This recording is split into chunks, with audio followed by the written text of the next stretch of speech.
Un genio de la manipulación, un orador carismático capaz de encender pasiones y movilizar multitudes, un estratega político que convirtió su ideología en un proyecto de poder absoluto, un hombre que intentó exterminar a una raza entera sustentando su acción en una mezcla de fanatismo racial y una visión distorsionada de la historia. Y es que hoy en Memorias de Pez os traemos la vida del bigote más famoso, del pintor austriaco, ya sabéis. El caso es que nació el 20 de abril de 1889 en Braunau am Inn, una pequeña ciudad del Imperio Austrohúngaro situada en la frontera con Baviera, Alemania. Era el cuarto hijo de Alois Hitler y Clara Polz, aunque solo él y su hermana Paula sobrevivieron a la infancia. Tuvo también medio hermanos, fruto de relaciones anteriores de su padre, Alois y Angela. Desde pequeño, Adolf vivió bajo una mezcla de afecto y violencia. Su padre, Alois Hitler, un funcionario de aduanas, tenía un carácter autoritario y distante. En cambio, Clara Polz, su madre, era una mujer amable, cariñosa y muy protectora. El joven Adolf, que de pequeño había estado apuntado a coro y que consideraba la opción de convertirse en sacerdote, pasó de ser un niño sociable y extrovertido a ser conflictivo en la escuela tras la muerte de uno de sus hermanos. Soñaba con dedicarse a la pintura y deseaba entrar en una academia de arte, pero era un deseo que su padre no apoyaba y que rechazó, enviándole a la escuela secundaria de Linz. Su relación con su padre no era complicada solo porque no le apoyase en sus estudios. Muchos historiadores afirman que Alois era un hombre alcohólico que maltrataba física y psicológicamente a sus hijos. Probablemente esto le pasó factura. A los 16 años, Hitler abandonó la escuela sin un título, sin un rumbo claro y con un resentimiento creciente hacia la autoridad paterna. En 1903 murió su padre, y su madre, Clara, se convirtió entonces en su sostén. Pero su historia no encontró descanso. En 1907 Clara murió víctima de un cáncer. Eduard Bloch, médico de la familia, relató en sus memorias que tras la muerte de Clara, el joven Adolf cayó en una profunda depresión y que ella fue la única persona a quien Hitler realmente amó a lo largo de su vida. Decidido a seguir su sueño artístico, Adolf se mudó a Viena, donde vivió años de penuria. Fue rechazado 2 veces por la Academia de Bellas Artes e intentó sobrevivir vendiendo acuarelas. Pero el tiempo que pasó en Viena fue también un tiempo de formación política.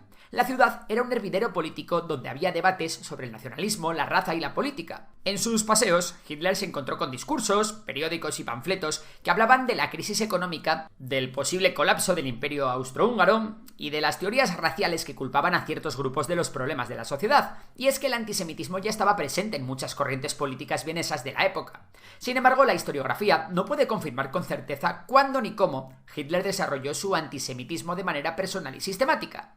En mayo de 1913, Hitler abandonó Viena y se trasladó a Múnich, Alemania. Oficialmente buscaba nuevas oportunidades, pero su partida estuvo marcada por otra razón. ¿Cuál? Sencillo. Quería evitar el servicio militar obligatorio en el Imperio Austrohúngaro. En Múnich tuvo la misma vida que en Viena. Poco había cambiado. Sin embargo, en 1914 estalló la Primera Guerra Mundial y este conflicto marcaría un antes y un después en su vida. Y ¡sorpresa! En lugar de quedarse al margen, se alistó como voluntario en el ejército del Imperio Alemán. La guerra le dio lo que hasta entonces buscaba, un sentido de pertenencia, disciplina y un propósito claro. Durante la guerra sirvió como mensajero, una tarea peligrosa que realizaba cerca de las líneas enemigas. Fue ascendido a cabo y condecorado 2 veces por su valor, llegando a recibir la Cruz de Hierro. Resultó herido en combate, primero en la batalla del Somme, en 1916, y luego en la batalla de Ypres, en 1918, cuando un ataque de gas mostaza lo dejó temporalmente ciego. Hitler estaba en el hospital recuperándose cuando recibió la noticia del armisticio del 11 de noviembre. Alemania se rendía, y para Hitler este fue un golpe devastador. No solo la guerra había terminado, sino que su mundo y su causa se habían disuelto. La derrota y el Tratado de Versalles alimentaron en él un sentimiento de traición.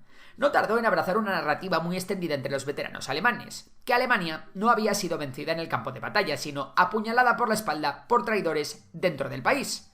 Esta teoría conspirativa, impulsada por sectores nacionalistas y antisemitas, culpaba a los judíos, comunistas y políticos civiles de la rendición. Desde entonces, Hitler empezó a pensar que Alemania necesitaba una renovación radical. Tras la guerra, el futuro dictador asumió un rol como informante en las Fuerzas Armadas, lo que llevó a Adolf a frecuentar círculos políticos y reuniones de propaganda. Fue en este contexto, en septiembre de 1919, cuando asistió por primera vez a una reunión del Partido Obrero Alemán en una cervecería de Múnich.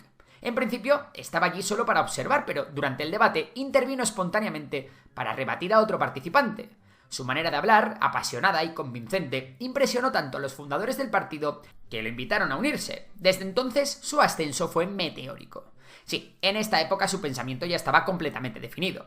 Ese mismo año Hitler escribió su primer comentario sobre el llamado problema judío, donde definía a los judíos no como una comunidad religiosa, sino como una raza diferente, una tuberculosis racial de los pueblos. En su mente, la única solución posible era su exclusión total de la vida nacional, y así en 1920 tomó el control de la propaganda del partido y comenzó a moldear su mensaje, uniendo el nacionalismo extremo con el resentimiento social y el antisemitismo. Bajo su impulso, el grupo cambió de nombre y pasó a llamarse Partido Nacional Socialista Obrero Alemán, o simplemente Partido Nazi. Además, este partido tenía una estructura paramilitar, las tropas de asalto o SA. Un año después, Hitler se convertiría en el líder absoluto del partido. ¿Y qué pasó después? Para 1923, Alemania estaba al borde del colapso. La joven República de Weimar no encontraba estabilidad. Las deudas de guerra, la ocupación francesa del Ruhr y una hiperinflación descontrolada habían sumido al país en el caos. En ese clima de desesperación, Hitler creyó que había llegado su momento. Envalentonado por el ejemplo de Mussolini en Italia, decidió tomar el poder por la fuerza. La noche del 8 de noviembre de 1923 irrumpió, junto a sus seguidores, en una cervecería de Múnich en la que se encontraba el comisionado general del Estado de Baviera. Y ahí entró Adolf, proclamando el inicio de una revolución nacional. Fue el comienzo del llamado Putsch de Múnich. Al día siguiente Hitler fue arrestado. Durante su juicio, Adolf utilizó la sala del tribunal como escenario político. Aunque fue declarado culpable de alta traición, la sentencia fue sorprendentemente leve.